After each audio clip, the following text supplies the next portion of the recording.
26 states have now fully vaccinated at least half of all residents. But a surge of unvaccinated COVID-19 patients is straining hospitals in Colorado. Most of those who are eligible to get vaccinated against COVID-19 have received at least one dose so far, Governor Polis said Friday, highlighting the milestone. With 75% of Colorado's eligible residents having initiated vaccination, the governor pointed out it's an important accomplishment, but it also means that there's 25%, 1 in 4 Coloradans, who are eligible, who still need to go out and get protected so that we can end this pandemic. Polis pleaded with the unvaccinated to get their shots, reasoning that they hold the key to the availability of critical health care. We actually have the lowest ICU available rate that we've had since the start of this crisis, in part due to the unvaccinated with COVID and just other types of trauma that goes up seasonally this time of year, Polis explained. Some hospitals are reaching very close to their capacity limits. And that wouldn't be happening if people were vaccinated.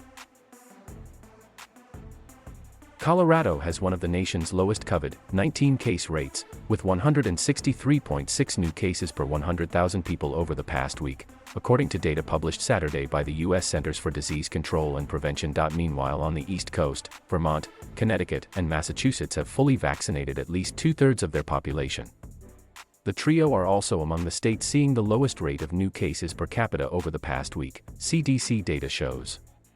Overall, the U.S. has fully vaccinated 53.7% of its total population, while 73.7% of people 12 and older have received at least one dose as of Saturday, according to CDC data. Full vaccination offers optimal protection from the virus' most extreme consequences, including severe illness and death. And even though the unvaccinated now comprise a slight minority of the total population, COVID-19 patients are straining healthcare resources in ways that health experts have been insisting are preventable via inoculation. Florida has fully vaccinated 54.8% of its residents as of Saturday, CDC data shows. As of Saturday, the state was using more than 43% of its ICU beds to treat COVID-19 patients, according to data from the U.S. Department of Health and Human Services. Nationwide, nearly 31% of ICU beds were being used for COVID-19 patients. Vaccines provide critical protection against variants despite the prevalence of the more contagious Delta variant in the U.S. Vaccines have shown to remain highly effective against hospitalization, a CDC study found. Among all ages, the Moderna vaccine was 95% effective against hospitalization, while the Pfizer-BioNTech vaccine had an 80% effectiveness and the Johnson & Johnson vaccine had a 60% effectiveness, the study found.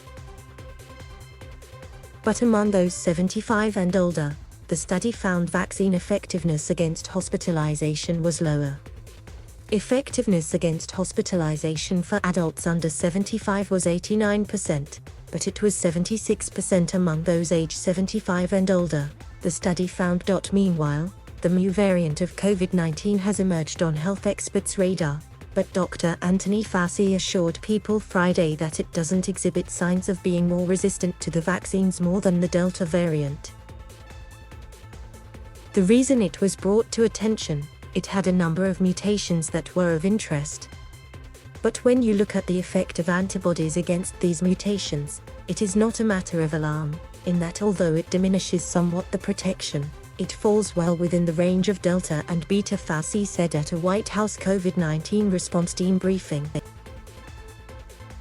And as federal health officials consider a booster vaccine dose for most Americans, full vaccination still means either 2 doses of an mRNA COVID-19 vaccine or 1 dose of Johnson & Johnson's COVID-19 vaccine, CDC Director Dr. Rochelle Walensky said Friday. But she acknowledged that may change.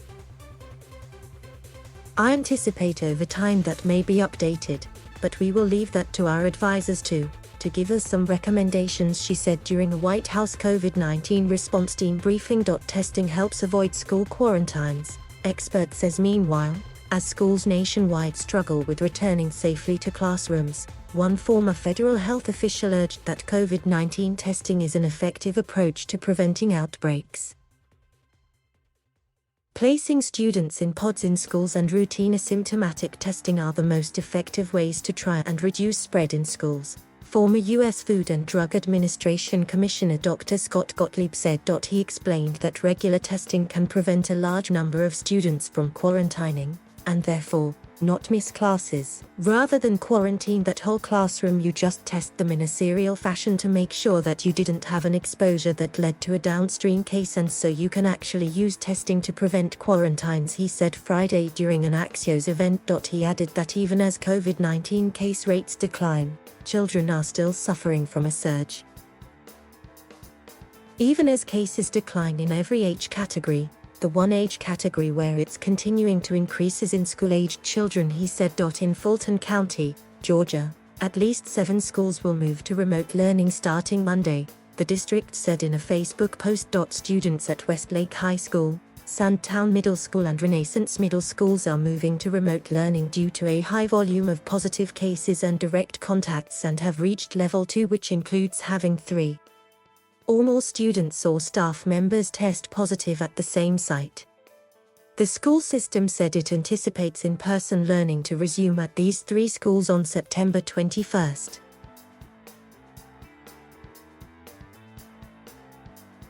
Thank you for watching. Please subscribe.